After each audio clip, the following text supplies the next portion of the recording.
పెహల్గాం తీవ్రవాదుల కాల్పుల్లో చనిపోయిన 26 మందిలో మేడిశెట్టి మధుసూదన్ గారు జనసేన క్రియాశీలక సభ్యులు. ఆయన కూడా దీంట్లో బలయ్యారు.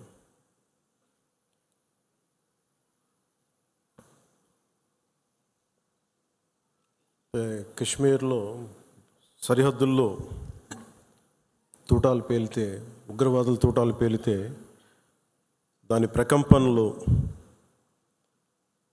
భారతదేశం అంతా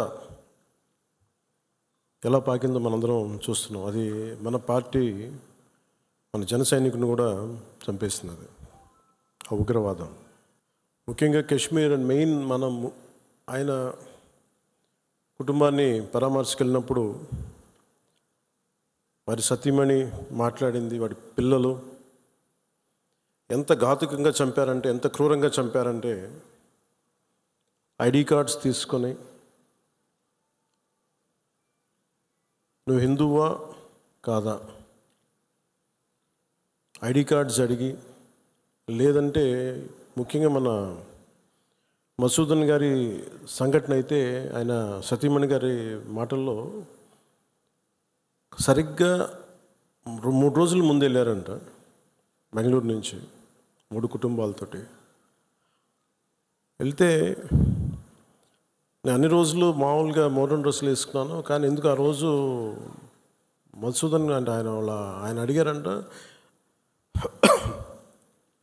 డ్రెస్ వేసుకుంటే మోడర్న్ డ్రెస్ వేసుకుని బొట్టు పెట్టుకోకూడదా అని. అంటే ఆ సంఘటనకి ముందు సరిగ్గా ఒక అరగంట ముందు బొట్టు పెట్టుకున్నారంట.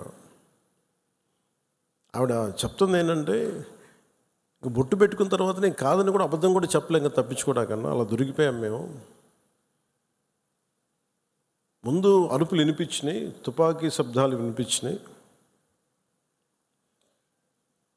కింద పడుకున్నాం, నా చేయి కూడా పట్టుకున్నాడు, పిల్లలు కొంచెం దూరంగా ఉన్నారు.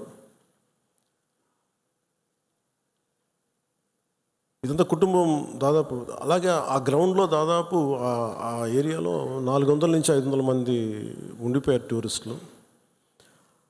మసూదన్ గారు ఆయన సతీమణి చేయనే పట్టుకొని, ఏమవుదు మనకేమవుతు, నువ్వు చూడకంటే ఆ బూట్ల చప్పుళ్ళు చాలా తాయితీగా వచ్చి, అంటే ఎందుకు మాట్లాడుతున్నానంటే ఎంత కోల్డ్ బ్లడెడ్తో చంపారంటే మనం ఊహించుకోలేం. అంటే షికారుకు వచ్చినట్టుగా వచ్చి వేటాడి వెళ్ళిపోయారు మనుషుల్ని.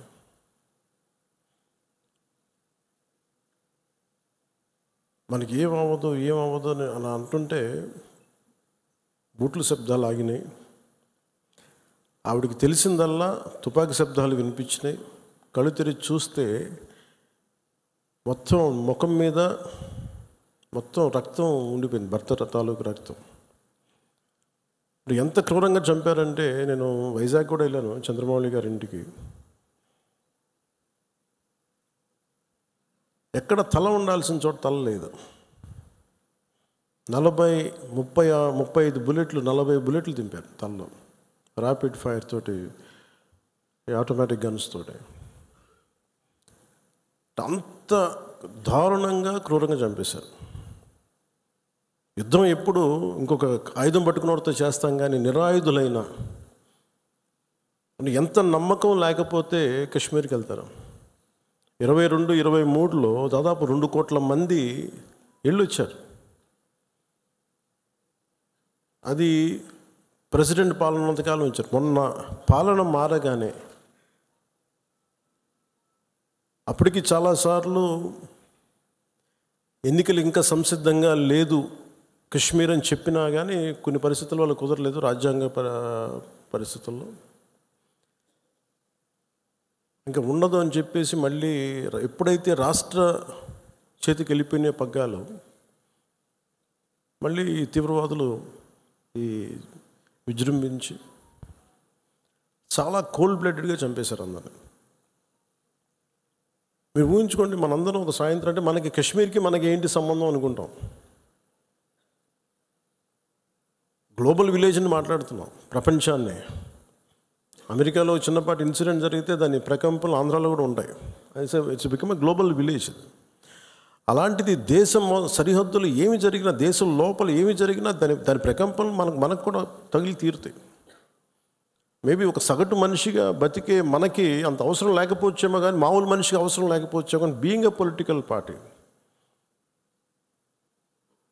రీజనల్ పార్టీకి మనకు ఎందుకు అనే ఒక మైండ్ సెట్ ఉంటుంది. మన సంబంధం నేను చెప్తున్నప్పుడు బిగినింగ్లో జాతీయ సమస్యల గురించి నేను మాట్లాడుతున్నప్పుడు చాలా హాస్యాస్పదంగా ఉండేవాళ్ళు అందరూ నాతో. నీకు ఎందుకు ఇవన్నీ స్టేట్స్ విషయాలు చూసుకుంటే, state is a part of the country కదా, state is a part of the nation, how do we ignore? కానీ ఈ లిమిటెడ్, ఈ తక్కువ స్థాయి ఆలోచన విధానంతో మనం ఎప్పుడు బయట ఆలోచించాం, పరిధి దాటి ఆలోచించాం. సో ఇప్పుడు నేను ఆ దేశం కోసం ఎందుకు ఇంత తపన పడతానంటే, if borders are not secured, Kashmir భారతదేశం అదంచు దాటితే పాకిస్తాన్ వస్తుంది. ఆ హద్దులు బాగలేనప్పుడు దాని ప్రకంపనలు ఇక్కడ దాకా వస్తాయి. మియాన్మార్లో గొడవలు జరిగితే మనకెందుకు అనుకోవడానికి లేదు. అక్కడి నుంచి రోహింగ్యాస్ వచ్చేసి ఇక్కడ మనకి ఆంధ్రాలో కూడా ఉంటారు చాలామంది. దాని ప్రకంపన దాని తాలూకు ఇంపాక్ట్ మనకి ఏముంటుంది అనుకుంటే, సడన్గా తక్కువ జీతాలకు పనిచేస్తారు వాళ్ళ అవసరార్థం. అప్పుడు ఇక్కడ ఉండే స్థానికులకి ఉద్యోగాలు రావు. సో బార్డర్ మేనేజ్మెంట్ అనేది చాలా కష్టమైంది. సో అందుకని మనందరం కూడా యాజ్ ఎ పొలిటికల్ పార్టీ, మీరందరూ కూడా క్రియాశీల కార్యకర్తలు ఉన్నారు, పెద్ద పెద్ద నాయకులు ఉన్నారు, వేదిక పైన ఎమ్మెల్యేస్ ఉన్నారు, మినిస్టర్స్ ఉన్నారు, గౌరవ మంత్రులు ఉన్నారు, ఎమ్మెల్సీస్ ఉన్నారు. Border management is very essential. మన చిన్నపాటి ఇంటి సరిహద్దులనే మనకు రోజు ఎవడన్నా పొలం ఉంటే ఆ సరిహద్దులను గట్టు జరిపాడా లేదని ఇంత ఆలోచిస్తూ ఉండే. చిన్న ఒక 2 ఎకరాల పొలం ఉంటేనే, ఒక 10 సెంట్లు భూమి ఉంటేనే, రోజు 2 సెంట్లు భూమి ఉంటేనే మనం ఇంత తెలుస్తాం. అలాంటిది కంట్రీ సరిహద్దుల్ని మనం చూసుకోకపోతే నాయకులుగా వచ్చే ఉపద్రవాలు ఇలా ఉంటాయి. మన దేశం ఎప్పుడు కూడా చాలా మెత్తని దేశం. ఉగ్రవాదులకి ఎందుకు సమాధానం చెప్పలేం. మీరు నిజంగా ఆవిడ పడ్డ బాధ చూస్తే ఇంత కనికరం అవసరం లేదు ఉగ్రవాదుల మీద అనిపించింది. నిర్దాక్షిణ్యంగా తీసేయాలన్నా. ఆవిడ అన్న మాటలు, చంద్రమౌళి గారు మేము మన వైజాగ్లో కనుక, ఆయన retired employee, bank employee, retirement plan ఏం చేయాలో, పిల్లలు అమెరికా వెళ్ళిపోయి ఏం చేయాలో తెలియక ఆయన జస్ట్ ఒక 5 రోజుల కన్నా వెళ్తే ప్రాణాలు పోయినాయి. మీరు ఊహించుకోండి, మన సరదాగా చాట్ తిందామని చెప్పి హైదరాబాద్లో గోకుల్ చాట్కి వెళ్తే బాంబ్ బ్లాస్ట్ జరిగింది, ప్రాణాలు పోయినాయి. Simple chat. అలాగే పార్క్కి వెళ్దాం, లుంబిని పార్క్ వెళ్ళి కూర్చుందాం పిల్లా పాపలతో అంటే బాంబులు పేలినాయి. అంటే ఉగ్రవాదం తాలూకు పంజా అన్నిటి మీద ఉంటుంది. దీంట్లో దాదాపు 26 మంది చనిపోయారు. ఈ గుర్రాలని తీసుకెళ్ళి ఒక్కతను మటుకు ఒకే ఆయన ముస్లిం, మిగతా 25 మంది 25 మెంబర్స్ హిందూస్. అది కూడా ఆయన ఎదిరించాడు. ఆ గుర్రాలను తీసుకెళ్లే వ్యక్తి ఉగ్రవాదులు ఎదిరిస్తే ఆయన చంపేశారనేది వార్త. అంటే కశ్మీరు మనందరం ఒక అందమైన లొకేషన్ చూస్తే మేము చాలాసార్లు, అంటే నాకు ఎందుకు కశ్మీర్ అనేది ప్రత్యేకంగా నాకు తగులుతూ ఉంటుందంటే, యాజ్ ఎ లీడర్ మీరందరూ కూడా యాజ్ ఎ పొలిటికల్ పార్టీ స్టేక్ హోల్డర్స్గా మీరందరూ you have to read history. అంటే ఇవి భవిష్యత్తులో జరగకుండా ఉండాలి అంటే దాని తాలూకు కశ్మీర్లో తూటాలు పేలితే దాని ప్రకంపనలు ఇప్పుడు మన పార్టీ దాకా ఎలా వచ్చినాయో, ఇది దేశం అంతా ఇట్లాగే ఉంది పరిస్థితి. అంటే ఒక వాస్తవాన్ని వాస్తవంగా చెప్పడంలో తప్పే ఉంది అన్న. మన జర్నలిస్టులు కూడా మాట్లాడుతూ ఉంటే ఒక వర్గం మీద ఇంకో వర్గం అంటే మీరు ఎందుకు ఇంత లోపాయికారిగా మాట్లాడతారన్న. సన్నాయి నొక్కులను ఎందుకు నొక్కుతారు మీరు? When you are targeted based on your religion, let us say it, చెప్దాం దాన్ని. అంత మాత్రాన ద్వేషమని కాదు, ఉగ్రవాదుల మీద కోపం అది. మన నాయకులు ఇంతమంది ముస్లిం నాయకులు ఉన్నారు ఇక్కడ మనకి. ఈ రోజున మనం వివక్ష చూపించామా భారతదేశంలో? అన్ని వర్గాల మీద గొడవలు ఉంటాయి, చిన్న చితక గొడవలు లేకుండా ఎందుకు ఉంటాయి? ఒక ఇంట్లోనే గొడవలు ఉంటాయి. కానీ మన దేశం ఏర్పడిన విధానం మటుకు మరి అందరూ అవగాహన చేసుకోవాలి. ఎందుకంటే ఎందుకు నేను 3 రోజులు సంతాప దినాలుగా ప్రకటించిన ఆ బాధ నాకు తెలుసు ఎలా ఉంటుందో. అప్పటికి మధుసూదన్ గారు చనిపోయిన సంగతి కూడా నాకు తెలియదు. ఎందుకంటే నేను 86 నుంచి 89 దాకా మన్నయ్య గారి చుని గారి సినిమాల్లో చాలాసార్లు మేము అక్కడికి వెళ్ళేవాళ్ళం. 3 to 4, 86 to 89. ఇంకా కశ్మీర్ ఉగ్రవాదం ఇంకా పైకి రానాలి, ఇంకా వచ్చి తొలి దశల్లో 89లో స్టార్ట్ అయింది. ఇంకా 90sకి దాదాపు ఎన్ని వేల మందిని చంపేశారు. కొన్ని లక్షల మంది కశ్మీరీ పండిట్స్ని వలసపోయేలా చేశారు. అంటే ఆ రోజు కనుక కశ్మీరీ పండిట్ల వలసను కనుక ఆపుండగలిగితే, అంటే ఎప్పుడు ఒక అలక్ష్యం, ఇది నా సమస్య కాదు నా సమస్య కాదు వదిలేస్తే కశ్మీరీ పండిట్లు అక్కడే ఉంటారు, అక్కడే పుట్టారు, అక్కడే పెరిగారు. వేరే రాష్ట్రాల నుంచి కూడా రాలేదు, అందరూ అక్కడే పుట్టారు, అక్కడే పెరిగారు. లక్షలాది మంది కశ్మీరీ పండిట్స్ వలసలు వెళ్ళిపోయారు. నాకు పర్సనల్ ఎక్స్పీరియన్స్ ఏంటంటే 86, 89లో మేము షూటింగ్ల కోసమే కొంత ప్రొడక్షన్లో నేను పనిచేశాను. కొంచెం ఏదైనా కావాలంటే అవసరాలుగా మార్కెట్కి వెళ్ళేవాడిని. శ్రీనగర్ మార్కెట్కి వెళ్తే ఫస్ట్ ఇయర్ బాగానే ఉంది, కానీ 86లో 87, 88కి చాలా ఇబ్బంది అయిపోయింది. ఇంకా 89 దగ్గరికి వచ్చేటప్పటికి షూటింగ్ జరుగుతుంటేనే గొడవలు అయిపోయాయి. 1-2 రోజులు త్వరగా ముగించుకొని వచ్చేస్తుంటే అప్పుడున్న కశ్మీరీ పండిట్ ఒక అతను చెప్పాడు, ఇంక మీరు రాలేరు ఇక్కడికి అన్నాడు. ఎందుకంటే మా మొహల్లాల్లో మా ఏరియాల్లో చాలా ఇబ్బందులు అయిపోతున్నాయి, మాకు ఇబ్బంది వచ్చేసరికి మీరు రాలేరు కళ్యాణ్ మీరు అని చెప్పాడు. అంటే ఆ రోజు నుంచి ఈ రోజు దాకా కశ్మీర్ ఎప్పుడు ఒక మండుతున్న సమస్య. మీరు as a party you make very stable. This is Janasena decision, all of our decision. అది Kashmir is an integral part of India that can not be denied. అది మీరు చాలా బలంగా మీరు మాట్లాడాలి. Kashmir is an integral part of India, it will be an integral part of India forever. ఎందుకంటే ఎందుకు మాట్లాడుతున్నానంటే కశ్మీర్ పేరు కశ్యప మహర్షి మీద వచ్చింది. అమర్నాథ్ టెంపుల్ కానీ, ఇక్కడి నుంచి కేరళ నుంచి కశ్మీర్కి శంకరాచార్య మఠం కానీ, తర్వాత మతాలు మారుండొచ్చేమో ప్రజలు, కానీ అందుకని మీరు దీన్ని చాలా బలంగా నమ్మాలి. ఒక చిన్న గొడవ జరిగినప్పుడు అది మనకెందుకని అనుకోకండి. అందుకని దిస్ ఈజ్ జనసేన స్టాండ్. ఇది నేను బలంగా నమ్ముతాం, బలంగా ఆచరిస్తాం. భవిష్యత్తులో ఇలాంటి సంఘటనలు జరగకుండా ఉండాలి. మనం ఇవ్వగలిగేది ఏంటంటే ఒక నాయకుడికి దేశాన్ని ఒక చిన్నపాటి ఇంటిని నడపాలంటేనే కష్టం. ఇన్ని రాష్ట్రాలు, ఇన్ని విభిన్నమైన సంస్కృతులు, ఇన్ని భాషలు, ఇన్ని పొలిటికల్ పార్టీస్, వీటన్నిటి మధ్య వైరుధ్యాల మధ్యలో ఒక ఏకాభిప్రాయంతో ఒక దేశాన్ని నడపాలి ఒక ప్రధానమంత్రికి అంటే ఎంత కష్టమైన పరిస్థితి అది. అలాంటి వ్యక్తులకి మనం ఇవ్వగలిగేది చిన్నపాటి ఊతం అంతే, చిన్నపాటి ఆసరా. ఎక్స్ట్రా గొడవలు క్రియేట్ చేయకుండా కొంచెం బాధ్యతగా మాట్లాడటం, అవసరమైన చోట భుజం కాయటం. As part of NDA this is our responsibility. ఎందుకు నేను దీన్ని ఫస్ట్ టైం నేను ఇప్పుడు దాకా మాట్లాడిన విధానంలో కొంచెం సాఫ్ట్గా ఫస్ట్ టైం నేను ఎందుకు హిందూ టార్గెటెడ్ హిందూ, మిగతా వాళ్ళు ఇబ్బంది పడుతూ ఉన్నారు మాట్లాడటానికి. ఉగ్రవాదులు టార్గెట్ చేసి హిందువులను చంపారు, ఇది సత్యం అంతే. వాళ్ళు అన్న మాట నాతో ఏంటంటే, మధుసూదన్ గారి భార్య ఇఫ్ ఆమె ముస్లిం నన్ను స్పేర్ చేసేవాళ్ళు సార్. మేము చేసింది పాపం బీయింగ్ హిందూ పుట్టడమా మేము చేసింది? కనీసం మా చేతుల్లో ఆయుధాలు కూడా లేవే, మేము సైనికులం కూడా కాదే, మేము బిడ్డలిద్దరు అక్కడే ఉన్నారు. నేను ఆలోచించలేదు ముందు నేను అనుకున్నాను ఆయన ఒక్కైనా వెళ్ళారేమో, అలా చనిపోయారేమో అనుకున్నాను. కానీ కుటుంబం అంతా ఉంది, ఇంకో 2 ఫ్యామిలీస్ ఉన్నాయి. అందరి ముందు దారుణంగా చంపేస్తే, ఇంకా ఇది భారతదేశం కాబట్టి చాలా 7 దశాబ్దాల తర్వాత మాట్లాడుతున్నాం మనం. కశ్మీర్ని 3 సార్లు, మన పాకిస్తాన్ని 3 సార్లు ఓడించాం. సహనం ఎక్కువైపోయింది మన దేశానికి. ఎందుకంటే కంట్రీ మనుషులే సహనం ఎక్కువ మనకి. ఏదైనా అతి చేస్తే మంచిది కాదు, అతి సహనం కూడా మంచిది కాదు, మితిమీరిన మంచితనం కూడా మంచిది కాదు. ఇష్టారాజ్యంగా వచ్చి కాల్ చేసి వెళ్ళిపోతాం అంటే మనం ఎందుకు కామ్గా ఉండాలి? మన జన సైనికుడు చనిపోయిన మన జన సైనికుడు మనలో ఎవరైనా కావచ్చు, అది నేను కావచ్చు, మీరు కావచ్చు, ఎవరైనా కావచ్చు. అది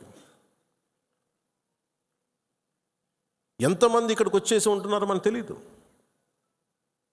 ఏ ముసుగులో ఉంటున్నారో తెలియదు మనకి. సో మీరు వెళ్ళేటప్పుడు ఇది నిరంతర పహార, eternal vigilance is essential element for democracy. మన బాధ్యత పదవులు వచ్చేసినాయా లేదా, మనం గెలిచేసామా లేదా అన్నిటికంటే కూడా ఎంత బాధ్యతగా ఉండగలం, మనం ఎంత నిరంతరంగా మనం విజిలెన్స్తో ఉండగలం, పహారా కాయగలం సమాజం మీద. ఊళ్ళల్లో ఎవరైనా కొత్త వ్యక్తులు వచ్చారా, అనుమానాస్పదంగా తిరుగుతున్నారా, ఇవన్నీ it's also part of our responsibility. So నాకు ఇది 3 సార్లు యుద్ధం ఓడిపోయిన తర్వాత మన మంచితనం ఇంకా అర్థం చేసుకుంటే ఇలాగ వచ్చి ఇళ్లలోకి వచ్చి చంపుతారు. షికార్కి వెళ్తే, సరదాకి వెళ్తే చంపేస్తారు. దీనికి మటుకు చాలా బలమైన స్టాండ్ తీసుకోవాలి.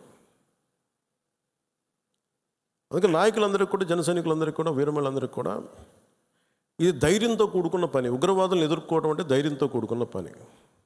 దో we're a regional party, we didn't expand as on now. We confined only to state, AP, maybe కొంత తెలంగాణ. కానీ మన ఆలోచన విధానం జాతీయవాదం. ఇది మీరు బలంగా ఉండగలిగితేనే రేపొద్దున యుద్ధ పరిస్థితులు రావచ్చు, రాకపోవచ్చు, నాకు తెలియదు యాజ్ ఆన్ టుడే. బట్ కొన్ని 7 అంశాల మీద నిర్ణయాలు తీసుకున్నారు. ముందు వాటర్ ఆపారు. అంటే కొంతమంది మాట్లాడుతారు, కొంతమంది లీడర్స్, ఎంత లౌకికవాదం, ఎంత సెక్యులరిజం అంటే అందరికీ, ఎంత సెక్యులరిజం అయిపోయిందంటే అందరికీ. నేను అనేది మన కంట్రీ స్లోగనే సత్యమేవ జయతే. Unlike America, in God we trust అంట. 3 కోట్ల దేవతలున్న దేశాలలో మన సత్యాన్ని నమ్ముతాం, కానీ మన అమెరికాలాగా ఇన్ గాడ్ వీ ట్రస్ట్ అని ఒక దేవుడిని పెట్టలేదు మన దేశంలో. We're beyond religion, we're beyond God. Truth is eternal. సత్యం అంటే ఏంటి? ఒక తప్పుని తప్పుగా చెప్పడం, ఒప్పుని ఒప్పుగా చెప్పడం. If I make a mistake, I'll say admitted it's a mistake. Constant కరెక్షన్లో ఉండాలి. ఎటర్నల్ ట్రూత్ అది.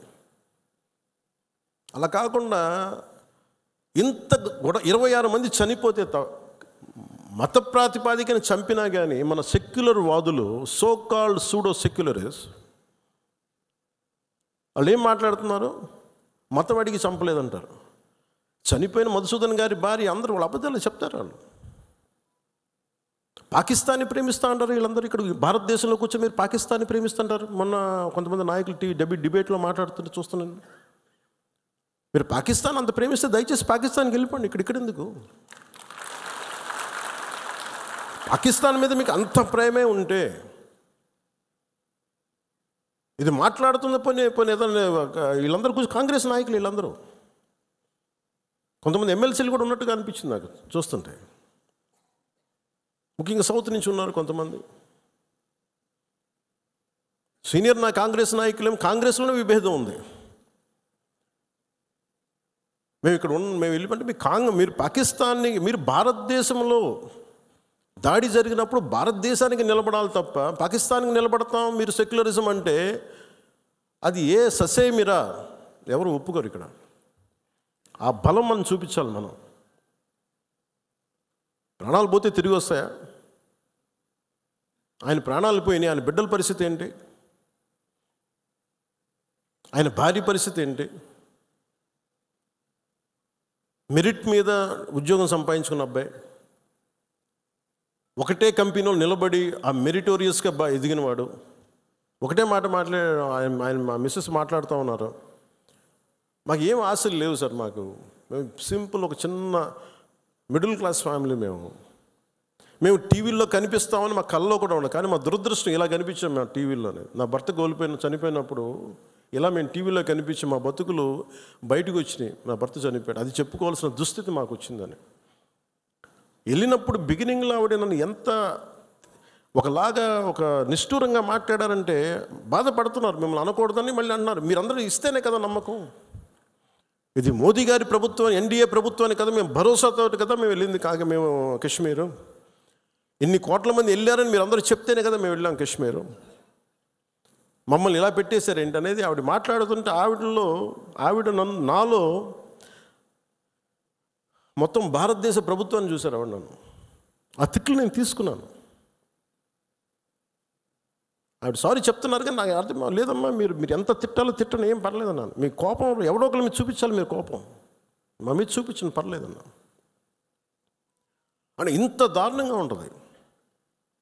నేను అనేది ఏంటంటే మనం వెదర్ నువ్వు ఏదైనా సరే మత ప్రాతిపాదికన చంపటం ఇది మటుకు అస్సలు ఏమాత్రం సహించలేను. అంటే ఎందుకు భారతదేశం చాలా బలమైనది, భారతదేశం మన సెక్యులరిజం చెప్పుకోకర్లా, సెక్యులర్ అనే పదం మనం యాడ్ చేయక్కర్లా. సెక్యులర్ పదం అని యాడ్ చేయకముందు 70s వీఆర్ సెక్యులర్. సెక్యులరిజం అంటే అపీస్మెంట్ కాదు, అది వైట్ వాష్లు చేయకండి తప్పులు చేస్తే. సర్ తన్సే జుదా అని చెప్పి అంటే అట్లాగే తుపాకులతో సర్ తన్సే జుదా చేశారు వాళ్ళు ఉగ్రవాదులు. తల లేదు, పట్టుకుందాం ఆకన్నా ఇలా అంటే తల లేదు అక్కడ.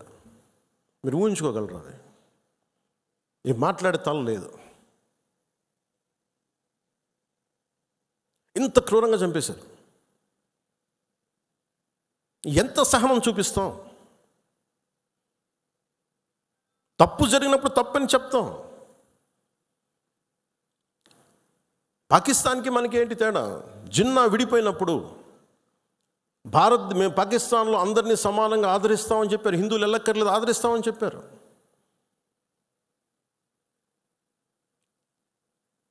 రెండు కోట్ల పైన ఉండే, చాలా కోట్ల ఎక్కువ, అంత జనాభా ఉండే చోట ఈరోజు జస్ట్ పట్టుమని కొన్ని లక్షల్లో ఉంటారు పాకిస్తాన్లో హిందువులు అంతే. బట్ వేరస్ మన దేశంలో పాకిస్తాన్లో ఎంత జనాభా ఉందో ముస్లిం జనాభా అంత జనాభా ఇక్కడ ఉంది. That's what India is. అంటే మనం నిజంగా ఈ సోకాల్ సూడో సెక్యులర్ వాదులు చెప్పిన విధానంగానే అయితే నిజంగా అసలు ఇంతమంది ముస్లిం పాపులేషన్ ఉంటుందా? ఇంత వివక్ష చూపించే దేశం అయితే, హిందువులే నిజంగా వివక్ష చూపించే దేశమే అయితే ఇన్ని లక్షల మంది ఉండగలరా? అసలు ఇన్ని కోట్లాది మంది జనం ఉండగలరా? పాకిస్తాన్లో ఎంత ముస్లిం జనాభా ఉందో భారతదేశంలో అంతే ముస్లిం జనాభా ఉందో. దాదాపు అంత వివక్ష హిందువులకి ఎందుకు ఉంటుంది? హిందూస్ అక్కడెక్కడ కొంతమంది నాయకులు ఉన్నారేమో మనకు తెలీదు. సంఘటనలు జరుగుతూ ఉంటాయి. మొన్నటికి మొన్న బంగ్లాదేశ్లో హిందువుల మీద దాడులు జరుగుతూ ఉన్నారు, విగ్రహాలు కాల్చేస్తూ ఉన్నారు, దుర్గాదేవి ఆలయాలు కాల్చేస్తూ ఉన్నారు. నేను మాట్లాడుతున్నప్పుడు మనకెందుకు సార్ అంటారు, అక్కడి నుంచి శరణార్థులు వచ్చేస్తారు, అప్పుడు ఇక్కడికే వస్తారు. మొత్తం దేశం మొత్తం అప్పుడు మన స్థానికులకు ఉద్యోగాలు పోతే అప్పుడు మీకు ఓకేనా అన్న. ఆ దేశం బాగుంటేనే మనం ఇక్కడ ఉద్యోగాలు మన వాళ్ళకి ఇవ్వగలం. రెండు రాష్ట్రాల మధ్య కూడా తెలంగాణ కానీ ఆంధ్ర కానీ ఇక్కడి నుంచి మీరు వచ్చేస్తే మా ఉద్యోగాలు పోతున్నాయనే కదా సెపరేట్ స్టేట్ అయింది. అలాంటిది ఎక్కడ నుంచో శరణార్థులు వాళ్ళ యుద్ధ పరిస్థితులు బాగలే, వాళ్ళ వాతావరణ పరిస్థితులు బాగలేక మనకు వచ్చేస్తే అది మనకు అదనపు భారం, అది దేశానికి కూడా. అంతేగాని దీంట్లో మన దీంట్లో వివక్ష ఏమి ఉండదు. It's a practicality. Why this country can't afford too much of migration. Already ఇన్ని కోట్ల మంది జనాభా, వీళ్ళకి ఉద్యోగ అవకాశాలు, వీళ్ళకి ఉపాధి అవకాశాలు, వీళ్ళకి విద్యా అవకాశాలు, వీళ్ళకి గృహ అవసరాలు ఇవ్వడమే కష్టం, తప్పన పడాలి. అలాంటిది ఇంకా అదనంగా ఎక్కడి నుంచో వచ్చేసి వేరే దేశాల నుంచి ఎక్కడ తీసుకుంటాం? అది ప్రపంచం అంతా ఇదే సమస్య ఉంది. సో అలాంటి సమయంలో ఇది మనందరి బాధ్యత. ఇది నేషన్ సంబంధించిన సమస్యలు, మన సమస్యలు కూడా. మనం ఎక్కడో కావల్లో కూర్చున్నాం, లేదంటే నెల్లూరులో కూర్చున్నాం, సూలూరుపేటలో కూర్చున్నాం, బిట్రగుంటలో కూర్చున్నాం, లేదంటే ఎక్కడ కూర్చొని మారుమూల గోదావరి జిల్లాలో కూర్చొని కుదరదు. దీని ఇంపాక్ట్ మొత్తం మీద ఉంటుంది. ఇది మనందరి బాధ్యత. ఇది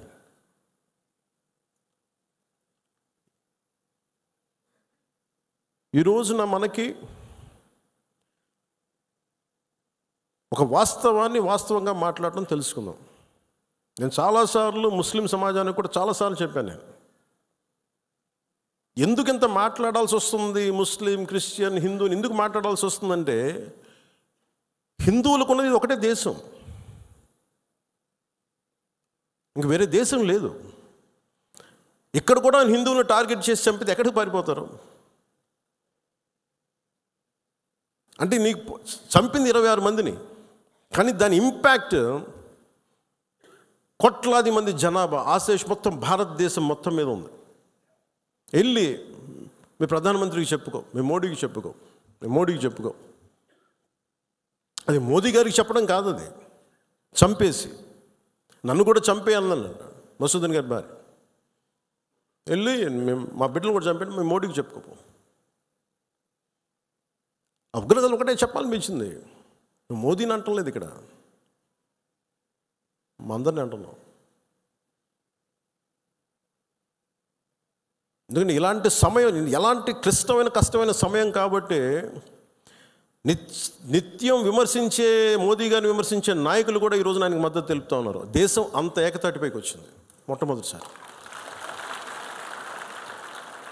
ఇలాంటి సమయంలో అంటే నేనేంటంటే ఇర్రెస్పెక్ట్ ఆఫ్ మన డిఫరెన్సెస్ అసైడ్, ఉగ్రవాదం మీద మటుకు, హింస మీద మటుకు, ఇర్రెస్పెక్ట్ ఆఫ్ రిలీజన్ మనందరం ఒకటే మాట మాట్లాడాలి.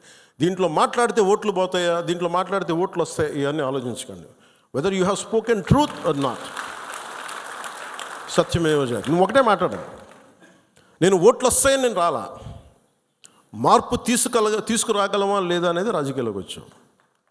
ఓట్ల కోసం అయితే నా లాంటి ఇంత తపన పడక్కలు, ఇంత కష్టపడక్కలు. చాలా గొప్ప పార్టీలు ఉన్నాయి, అనుభవజ్ఞుల నాయకులు ఉన్నారు.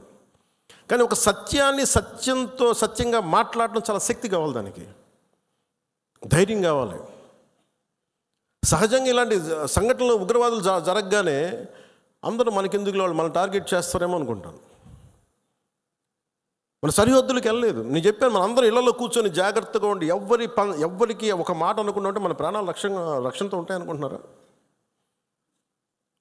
మన చనిపోయిన మధుసూదన్ గారిని చూడండి, ఆయన ఎవరికి హాని చేశాడు? ఎవరిని పల్లెత్తి మాట అనలా. కుటుంబాన్ని తీసుకెళ్ళి కాశ్మీర్ వెళ్తే ఎక్కడ కాల్ చేశారు. హి was targeted as a Hindu. ఇది ఎక్కడో కూర్చోబెట్టి మత సామరస్యం చాలా చాలా అవసరం ఈ దేశానికి. చాలామంది మత కలహాలు క్రియేట్ చేయాలనుకున్నా కానీ కొంతమంది చేస్తుంటారు. దాన్ని మీరు అడ్డుకోవాలి. మీ కళ్ళ ముందు ఒక సంఘటన జరుగుతున్నప్పుడు మీరు అడ్డుకోండి. అది ఎవరైనా సరే, ఒక హిందూ కావచ్చు, ముస్లిం కావచ్చు, ఏమది తప్పు అంటే తప్పని చెప్పండి. మీరు ఆ ధైర్యం కావాలి మీ అందరికీ. ఎందుకంటే ఆ ధైర్యం లేనప్పుడు అప్పుడు మన పొలిటికల్ పార్టీగా మనం ఉండడం అనవసరం, ఒక పొలిటికల్ పార్టీ మెంబర్గా ఉండటం కూడా అనవసరం. హార్ష్గా చెప్పమని చెప్పట్లే, గట్టిగా తీవ్రంగా చెప్పమని చెప్పట్లే, కానీ ఇబ్బందిగా ఉంది నువ్వు చేసే పని చెప్పాలి. కష్టం తెలియాలి కదా. ఇది మటుకు మనం నిర్ణయించుకోకపోతే మీరు అందరూ అసలు ఓటు వెయ్యని ఏముంటుందని, అసలు నాయకుడు కానోడు కూడా, ఇంట్లో సోఫాలో కూర్చొని కదలని వాడు కూడా, సార్ ఇది సెక్యులరిజం కాదు సార్, ఇలా మాట్లాడకూడదు అంటే ఏంటి? అంటే ముస్లిం కాని వాళ్ళు చచ్చిపోతేనే మాట్లాడాలి సెక్యులరిజం అంటే? హిందువులకు జరిగితే మాట్లాడకూడదా? That can be defined as secularism. ఇది సమస్య మన దేశంలో. అందుకని ఇలాంటి ఈరోజు నాయకులందరికీ, మన జన సైనికులందరికీ కూడా, వీరమహిళలందరికీ కూడా నాకు ఒక విన్నపం ఏంటంటే, సెక్యులరిజం అనే పదానికి మీరు ఈ పడికట్టు డెఫినేషన్ మీరు తీసుకోకండి. ఇది మటుకు మీరు చాలా చాలా స్పష్టంగా తీసుకోవాలి. నేను చాలాసార్లు చెప్పాను, ముస్లిం సమాజంలో చాలామంది వచ్చి అడిగినప్పుడు, మీకు ఏదైనా ఇబ్బంది వస్తే మొట్టమొదటి గొంతెత్తేది నేను, మీకు గుర్తుపెట్టుకోండి. కష్టం వచ్చింది ఎందుకంటే ఎందుకంటే నేనేం మాట్లాడుతున్నానంటే, సార్ ఇది మనందరం ఇక్కడ మనం పాకిస్తాన్ ఇస్లామిక్ రాజ్యం, అది they announced Pakistan is an Islamic nation. But India is not a, మనం చెప్పుకోవచ్చు కదా, this is a Hindu nation చెప్పచ్చు కదా. మనం ఎందుకు చెప్పము? మనం మన మూలాల్లో మతం అనేది ఒక విధానం అంతే. అందుకని మనం చెప్పాల్సిన అవసరం లేదు. అంటే ఈ సందర్భంగా ఇది ఏ భాషలో తర్జుమా చేసుకుంటారో తెలియదు, ఇది కశ్మీర్ దాకా వెళ్తుందో ఇంకొకటికి వెళ్తారో తెలియదు, కానీ ఒకటే ఉగ్రవాదులకి ఒకటే సందేశం, ఇది వరకు లాంటి భారతదేశం కాదు, ఇది కొత్త భారతదేశం. ఇది ఎందుకంటే మేము చాలాసార్లు విసిగిపోయి ఉన్నాం. చాలాసార్లు విసిగిపోయి ఉన్నాం. మీ ఇష్టానికి వచ్చి కాళ్ళు చంపుతానంటే ప్రాణాలు ఎలాగో పోతాయి మాకు తెలుసు. As well as will fight and let our life go. దాన్ని సిద్ధపడే వచ్చాం రాజకీయాల్లోకి. ఉట్టిన ఎందుకు వస్తాం? పదవులుగా. పదవులు లేకపోతే మనకి ఏమొస్తుంది? ఇంకా బాగుంటుంది పదవులు లేకపోతే. స్ట్రెస్ ఉండదు. అందుకని పదవులు ఆశించేది ఏది ఎవరైనా సరే ఇది బాధ్యత. ఇది మనందరం బలంగా మాట్లాడాలి. అలాగే ఈ సందర్భంలో పోయిన ప్రాణాలని మనం ఎలాగ తిరిగి తీసుకురాలేం. పెద్ద ఎర్నింగ్ మెంబరు చనిపోయాడు కుటుంబంలో, మధుసూదన్ గారి కుటుంబంలో. సో మనందరి తరపున, మీ అందరి తరపున, పార్టీ తరపు నుంచి ఆయనకి ఒక 50 లక్షల రూపాయలు ఆయన కుటుంబానికి అందజేస్తున్నాం. అని నాకు ఎప్పుడు డబ్బులు అనౌన్స్ చేయడం ఇబ్బందిగా ఉంటుంది.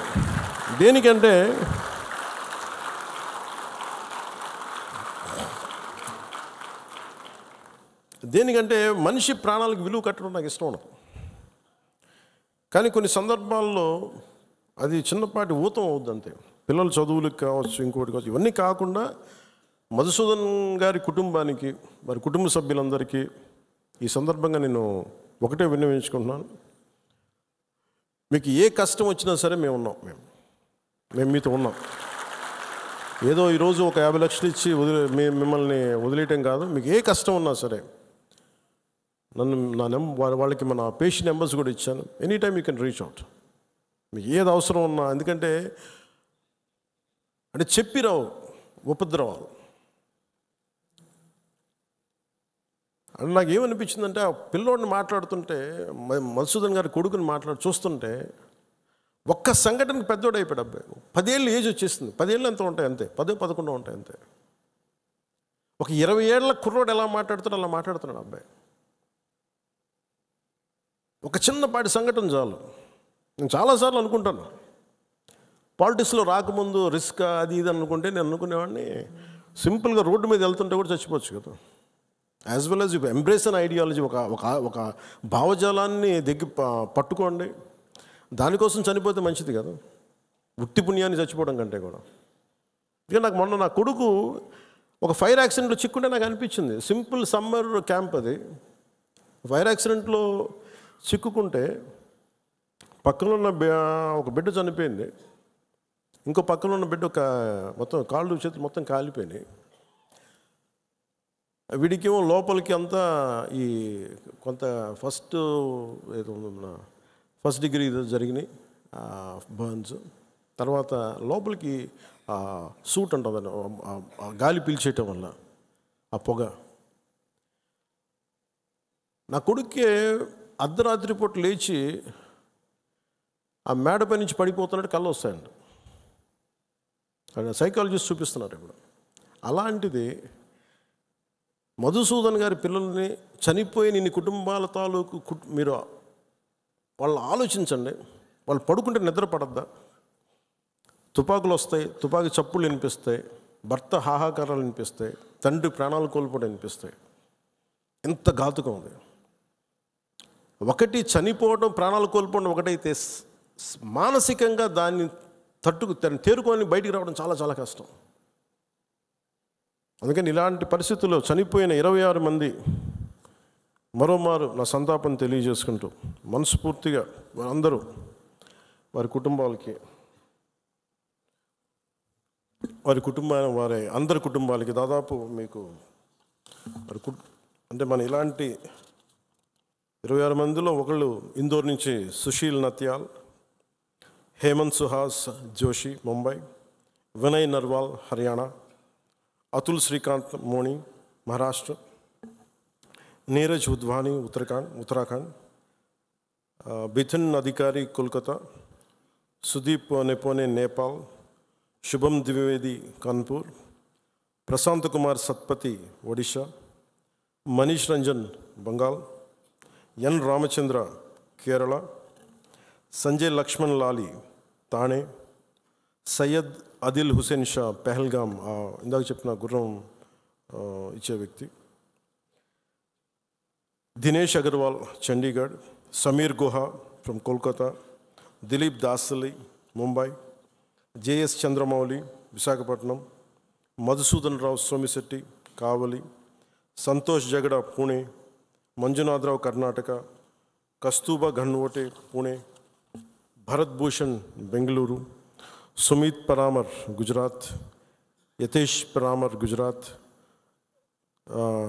తాగే హేల్యాంగ్ అరుణాచల్ ప్రదేశ్, శైలేష్ భాయ్ హెచ్ హిమ్మత్ భాయ్ కలాటియా గుజరాత్.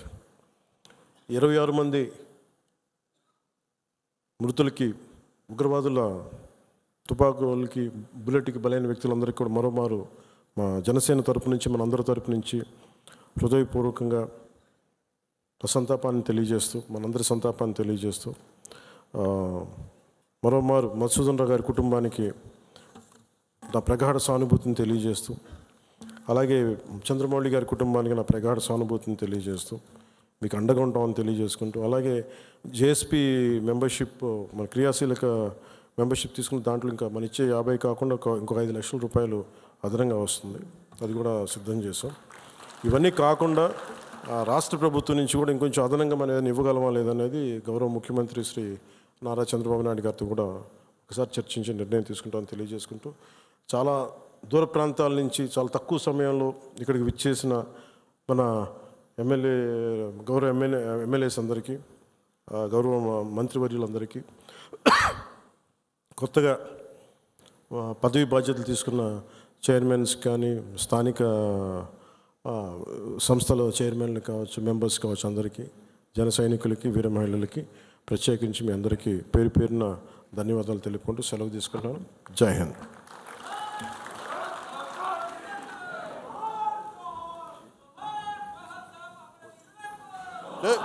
జోహార్ జోహార్ జోహార్. జై జై.